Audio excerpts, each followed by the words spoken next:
నన్ను మర్చిపోయావా? అదే ఆమె చివరి మెసేజ్. ఈ కథ పూర్తిగా తెలియాలంటే ఈ వీడియోని పూర్తిగా చూడండి. హలో ఫ్రెండ్స్, అందరు ఎలా ఉన్నారు? Welcome back to my channel Shri Johi అమ్మ కథలు. ఈరోజు మనం చెప్పుకునే కథ రిప్లై ఇవ్వలేకపోయినా ప్రేమ. అర్జున్, మేఘన ఇద్దరూ చాలా ప్రేమించుకునేవాళ్ళు. వాళ్ళు కాలేజ్ డేస్ నుంచే ప్రేమ మొదలయ్యింది. ఎప్పుడు నిన్ను వదిలిపెట్టను అని అర్జున్ ఇచ్చిన మాట మేఘనాకి ప్రపంచంగా మారింది.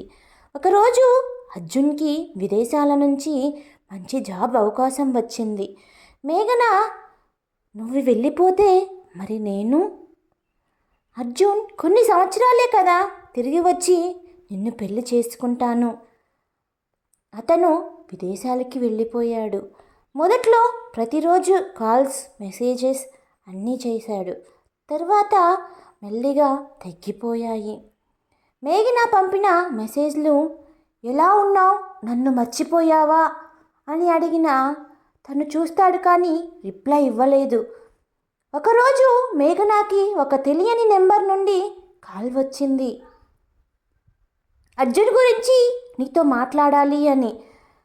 మేఘన హృదయం ఒక్కసారిగా గట్టిగా మారిపోయింది. వాళ్ళు అర్జున్కి 2 నెలలుగా క్యాన్సర్, అతను హాస్పిటల్లో ఉన్నాడు అని చెప్పగా మేఘన వెంటనే వెళ్ళింది. అర్జున్ చాలా బలహీనంగా పడుకొని ఉన్నాడు. కానీ మేఘనాని చూసి ఒక చిన్న చిరునవ్వు నవ్వాడు. నువ్వు ఎందుకు చెప్పలేదు అని మేఘన అడిగేసరికి అర్జున్, నీకు బాధ ఉండకూడదు అని, నువ్వు నన్ను బలహీనంగా చూడకూడదు అనుకున్నాను. అతను తన ఫోన్ని మేఘనాకి ఇచ్చాడు. నువ్వు పంపిన ప్రతి మెసేజ్ నేను చదివాను, ప్రతి ఒక్కటి నాకు బ్రతకడానికి కారణం. మేఘన ఫోన్ చూసింది. అందులో డ్రాఫ్ట్స్లో ఒక మెసేజ్ ఉంది, కానీ పంపించలేదు.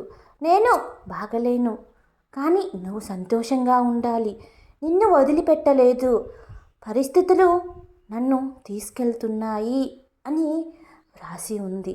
మేఘన గుండె ఒక్కసారిగా పగిలిపోయినట్టయింది.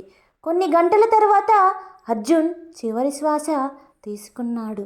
ఆ రోజు నుంచి మేఘన ప్రతిరోజు అతన్ని నెంబర్కి ఒక మెసేజ్ పంపుతుంది. నిన్ను మర్చిపోలేను. మన ప్రేమించిన వాళ్ళు మన దగ్గర ఉన్నప్పుడే వాళ్ళని విలువ చేయాలి, లేకపోతే ఒక మెసేజ్ కూడా జీవితాంతం మిగిలిపోతుంది. ఇలాంటి మరిన్ని కథల కోసం మన ఛానల్ని సబ్స్క్రైబ్ చేయండి.